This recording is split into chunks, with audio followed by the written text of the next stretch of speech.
ഞങ്ങൾ ഈ പ്രതിഷേധവുമായി മുന്നോട്ട് പോകും. ഈ സമരം ഇവിടെ കൊണ്ട് അവസാനിപ്പിക്കില്ല.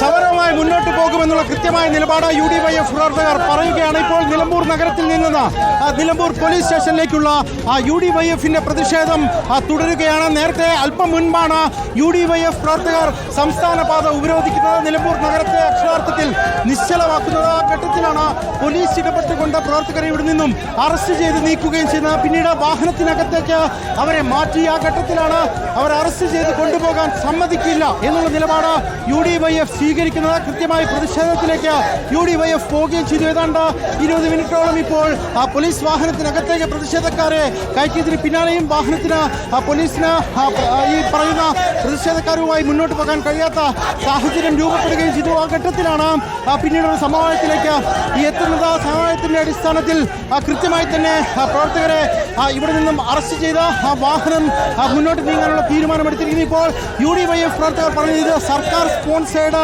മർഡർ ആണ് എന്നുള്ള നേരത്തെ പ്രഖ്യാപിച്ച അതേ നിലപാട് തുടരുകയാണ്. ഒപ്പം തന്നെ PB അംഗമായിട്ടുള്ള A വിജയരാഘവൻ ഉന്നയിച്ചിട്ടുള്ള ആരോപണങ്ങളുമായി ബന്ധപ്പെട്ട അല്ലെങ്കിൽ അദ്ദേഹത്തിന്റെ പ്രസ്താവനയുമായി ബന്ധപ്പെട്ടുകൊണ്ട് ചില പ്രതികരണങ്ങൾ കൂടി കോൺഗ്രസിന്റെ നേതാക്കൾ UDYFന്റെ നേതാക്കൾ ഉന്നയിക്കുകയും ചെയ്യുന്നു എന്നുള്ളതാണ്. ഇപ്പോൾ രാഷ്ട്രീയമായല്ല ഈ വിഷയത്തെ കാണുന്നത്, അതിനപ്പുറത്ത് ഈ മണ്ഡലത്തിലെ ജനങ്ങൾ അനുഭവിക്കുന്ന പ്രശ്നങ്ങൾ എന്നുള്ള നിലയ്ക്കാണ് ഈ വിഷയത്തെ കാണുന്നത് എന്നുള്ളതാണ് UDYFന്റെ നേതാക്കളൊക്കെ തന്നെ പറയുകയും ചെയ്യുന്നത്. എന്തായാലും ഇപ്പോൾ നിലമ്പൂർ പോലീസ് സ്റ്റേഷനിലേക്ക് UDYFന്റെ മാർച്ച് പുരോഗമിക്കുകയാണ്.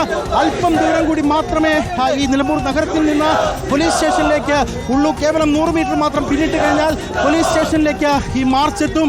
അവിടെ എത്തുന്ന ഘട്ടത്തിൽ നിരുപാധികമായി ഇതിനോടകം സമരം ചെയ്ത് അറസ്റ്റ് വരിച്ച പ്രവർത്തകരെ വിട്ടയക്കണം എന്നുള്ള നിലപാട് ആവർത്തിക്കുകയാണ് UDYFന്റെ പ്രവർത്തകർ എന്ന് പറയുന്നത്.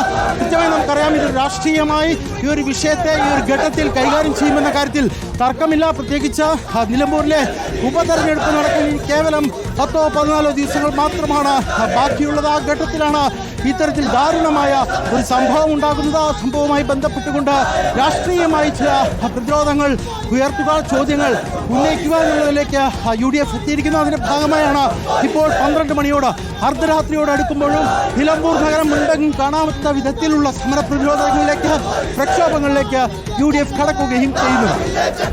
ദീപക് മലയമ്മ തുടരൂ. റോഷിപാൽ കൂടി ചേരുന്നുണ്ട്. റോഷിപാൽ, ഒരു ഭാഗത്ത് ഇപ്പോൾ നിലമ്പൂർ പോലീസ് സ്റ്റേഷനിലേക്കുള്ള പ്രതിഷേധ മാർച്ച്, ശക്തമായ പ്രതിഷേധ മാർച്ച് മുന്നോട്ട് പോവുകയാണ് UDYFന്റെ നേതൃത്വത്തിൽ. നേരത്തെ കുറച്ച് പ്രവർത്തകരെ, പ്രതിഷേധക്കാരെ പോലീസ് വാഹനത്തിൽ കയറ്റി കൊണ്ടുപോകാനുള്ള ഒരു ശ്രമം നടന്നു. പക്ഷേ അത് പ്രവർത്തകർ തടഞ്ഞ് പ്രതിഷേധിച്ചു. ഇപ്പോൾ ഇതാ പോലീസ് സ്റ്റേഷനിലേക്ക് എത്തിയിരിക്കുന്നു പ്രതിഷേധക്കാർ. മാർച്ച് ദീപക് മലയമ്മയ്ക്ക് പോവുകയാണ്. ദീപക്, പ്രതിഷേധക്കാർ പോലീസ് സ്റ്റേഷനിലേക്ക് എത്തിയിരിക്കുന്നു അല്ലേ?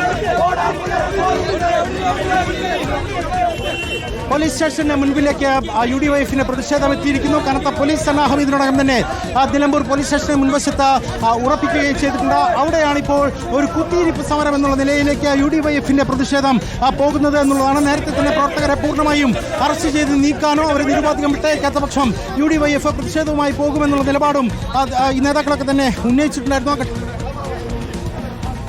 നമുക്കറിയാം, നമ്മൾ വളരെ സമാധാനപരമായി തെരഞ്ഞെടുപ്പ് പ്രവർത്തനങ്ങളുമായി ബന്ധപ്പെട്ട് നിൽക്കുകയായിരുന്നു. 2 ദിവസമായി നമുക്ക് തെരഞ്ഞെടുപ്പ് പ്രവർത്തനങ്ങൾക്ക് അവധിയായിരുന്നു.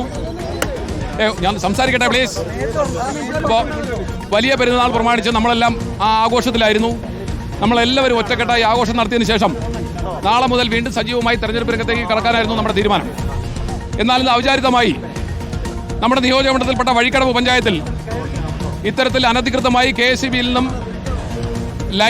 KSEBയുടെ ലൈനിൽ നിന്നും കറണ്ട് സ്വകാര്യ വ്യക്തികൾ എടുത്തുകൊണ്ട് ഇത്തരത്തിൽ ഫെൻസിങ്ങിലേക്ക് കൊടുക്കുകയും ആ പ്രദേശത്തെ സാധാരണക്കാരായ നിർധനരായ ഒരു കുടുംബത്തിലെ ബന്ധുക്കളായ 3 കുട്ടികൾ അവർക്ക് ഷോക്കേൽക്കുകയും അതിലൊരു കുട്ടി ജിത്തു എന്ന് പറയുന്ന ചെറുപ്പക്കാരൻ 15 വയസ്സുള്ള വിദ്യാർത്ഥി 10ാം ക്ലാസ്സുകാരൻ മരണപ്പെടുകയും ഉണ്ടായി. 2 പേർക്ക് പരിക്ക് പറ്റിയിട്ടുണ്ട്. ഉത്തരവാദിത്വപ്പെട്ട പ്രതിപക്ഷ പ്രസ്ഥാനം എന്ന നിലയിൽ, യുവജന പ്രസ്ഥാനം എന്ന നിലയിൽ നിങ്ങൾ UDYFന്റെ നേതൃത്വത്തിൽ ഇതിനെതിരെ പ്രതിഷേധിച്ചു. സ്വാഭാവികമായും ആ മരണപ്പെട്ട കുട്ടിയെ കാണാൻ വേണ്ടിയാണ് നമ്മളെല്ലാവരും ഹോസ്പിറ്റലിൽ എത്തിയത്. സ്വാഭാവികമായിട്ടുണ്ടായ പ്രതിഷേധത്തിൻ്റെ ഭാഗമായിട്ടാണ് നമ്മൾ റോഡിലേക്ക് ഇറങ്ങിയത്, തെരുവിലേക്ക് ഇറങ്ങിയത്. ഇത് നമ്മുടെ ബാധ്യതയാണ്. ഇത്തരത്തിലൊരു കുട്ടി മരണപ്പെട്ടിട്ട് അവൻ്റെ ഡെഡ് ബോഡി കണ്ടു കഴിഞ്ഞാൽ പിന്നെ നമുക്കിന്ന് ഉറങ്ങാൻ കഴിയില്ല. അത്രയ്ക്ക് ഗതികേടിലാണ് ആ കുടുംബം ഇന്നിപ്പോൾ. സ്വാഭാവികമായും നമ്മുടെ ഉത്തരവാദിത്തമാണ് ഇത്തരത്തിൽ പ്രതിഷേധം നടത്തുക എന്നുള്ളത്. അതിൻ്റെ ഭാഗമായിട്ടാണ് നമ്മൾ പ്രതിഷേധം നടത്തിയത്, റോഡ് ഉപരോധിച്ചത്. റോഡ് ഉപരോധിച്ചപ്പോൾ സ്വാഭാവികമായും പോലീസ് രണ്ട് വശത്തേക്കും ട്രാഫിക് തിരിച്ചുവിട്ടു. മറ്റാർക്കും ഒരു തടസ്സവുമില്ലാതെ നമ്മൾ റോഡിൽ കുത്തിയിരുന്നതാണ്. ഡിവൈഎസ്പിയുടെ നേതൃത്വത്തിൽ പോലീസ് വന്ന് നമ്മുടെ ചെറുപ്പക്കാരെ അറസ്റ്റ് ചെയ്യാൻ ശ്രമിച്ചു. അറസ്റ്റ് ചെയ്യുമ്പോൾ സ്വാഭാവികമായും അതിന് ചില നടപടിക്രമങ്ങളുണ്ട്.